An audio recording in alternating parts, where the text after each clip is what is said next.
Magandang umaga po sa lahat, lalo sa ating abuting kapitan na Barangay Captain Jacinto Boyaca. Ako ay may privilege speech dito bilang isang barangay kagawad ng Ibabang Dupay. Ito'y pinamagatan ang pagtatayo ng barangay technical building sa barangay Ibabang Dupay at pagbuo ng kooperatiba. Pagbati po sa lahat. Sa panahon ngayon, ang sambayan ng Pilipino ay bumabangon sa new normal. Karagdagan pa ang mataas na data ng kawalan ng trabaho ayon sa PSA. Tayo po mga barangay official ay inaasahan ng pamahalaan na makatulong at magdaan sa pagbibigay ng kaalaman upang makabangon ang ating mga kababayan. Sa nagdaang araw po, nagkaroon po tayo ng NC2 Bake and Pastry. Ito po ang naging daan at nagpamulat sa aking mga mata upang magka-idea na magkaroon po tayo ng barangay technical building. Ano po ba ang kalagahan ng gusaling ito? Ito po ang magiging daan upang mabigyan po natin ng kaalaman ng ating mga kabarangay. Ika nga, tools sa paghahanda upang makakuha ng trabaho. Ito po ang tanging paraan upang mapabilis ang pagtanggap. Sa kasaysayan po ng umunlad na karatig bansa, kagaya ng Singapore at Japan, ayon po sa tala, pinag-aaral nila ang kanilang mamamayan ng skills at namumuhunan sa edukasyon. Dagdag pa ang batas ng 7796 o ang test na law. Ang mabilis sa pagpasok sa trabaho dahil sa kaalaman. Sa ngayon po, ang programa ng test na kung tawagin ay mobile training ay sinasagawa ito sa mga barangay.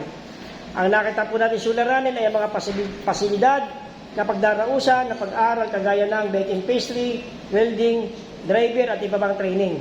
Kung kaya po, hinikayat kong aking mga kabwa-kagawad na magtulong-tulong po tayo at magkaisa para sa kapakanan ng barangay. Nawa po ay masagawa po natin ang gabay at patnubay ito ng ating Panginoon.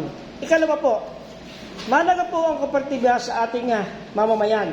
May basehan po ito ayon sa DILG Memorandum Circular 2020-65 at Memorandum Circular number 2021-110.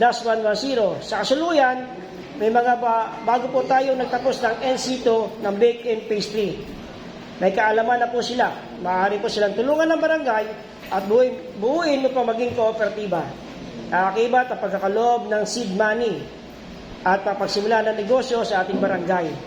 Masarap silang gumawa ng cookies na tinapay at tutulungan po natin sila sa promosyon. Maaring maging cookies capital ng Quezon ang barangay Ibabang Dupay at sa pamagitan po na itatayo nating barangay technical building, mapapadami po natin at mahihikayat ang mga kababayan natin na mag-aral at magsagawa ng cookies, maging daan ng pag-unlad at pananapi ng ating kababayan.